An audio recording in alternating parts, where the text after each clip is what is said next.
Okay, good day mga ka-farmers. Kumusta? Magandang araw sa inyong lahat. Ikaw ba ay nagbabalak na magtanim ng ampalaya?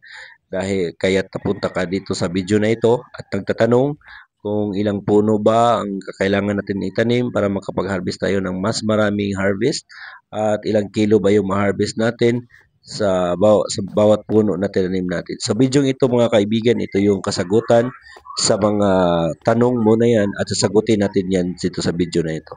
So ngayon meron tayong 200 na puno ng palaya na tanim mga kaibigan. Ito ay pangalawa na po natin tong tanim. So yung una mga kaibigan is 250 puno po yung tinanim natin. Pero hindi po nag-germinate yung 50 dahil natanim natin yun na medyo hindi maganda yung panahon at medyo maulan at bumaha mga kaibigan. So ngayon, nasa 200 lang po yung nag-germinate. Ang tanong, magkano ba yung ma-harvest natin sa loob ng isang linggo. So, ang pagdating ng ampalaya mga kaibigan ay isang pinakamagandang desisyon po dahil itong ampalaya mga kaibigan, hindi po ito kagaya ng ibang mga vegetable na kailangan mo talagang alagaan. So, ang kailangan dito na maganda lang yung akyatan nila at saka malinis. Yun lang po mga kaibigan at kailangan meron tayong tinatawag na bracket ng fertilizer. Sa 200 na puno ng palaya mga kaibigan, nakaka-harvest po tayo ng more than 60 kilos po yan mga kaibigan. Take note po, 60 kilos pero hindi po yan talaga natin inilalagaan dahil hindi po naayon sa klima yung pagtanim natin dahil medyo maulan. At ngayon medyo maganda yung panahon mga kaibigan, pipicture natin kung magkano at ilang kilo ba talaga yung ma-harvest natin. So sa 200 na puno yung natanim natin last na pagtanim natin mga kaibigan, nakaka-harvest po tayo ng 60 kilo po. 60 kilo yung harvest natin. Sa loob ng 2 linggo, 2 beses po tayo magtanim ng mag-harvest. So every 3 days. So every 3 days po tayo mag-harvest mga kaibigan. So kibali na sa 120 kilos po yung ma-harvest natin. So pag 120 kilos yung ma-harvest natin mga kaibigan, i-times natin yan 80 pesos per kilo.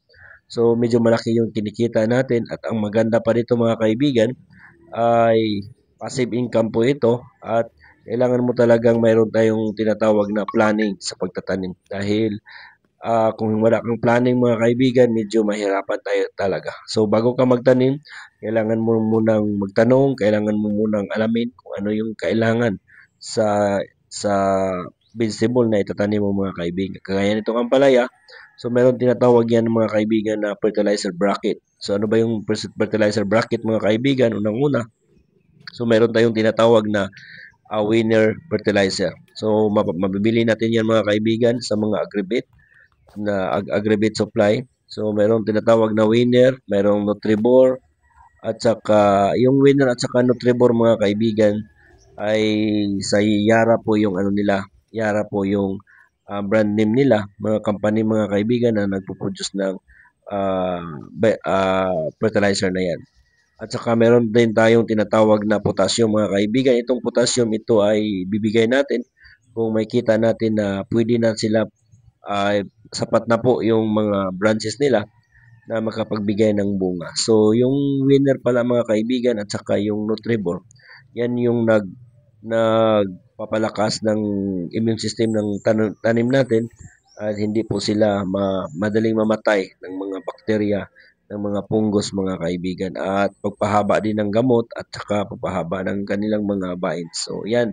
So kung gusto na natin mga kaibigan na pabungahin yung mga tanim natin, so titirahan lang natin yan ng potassium. So yung potassium once a week po yan mga kaibigan. So maraming salamat mga kaibigan. Don't forget to subscribe our channel.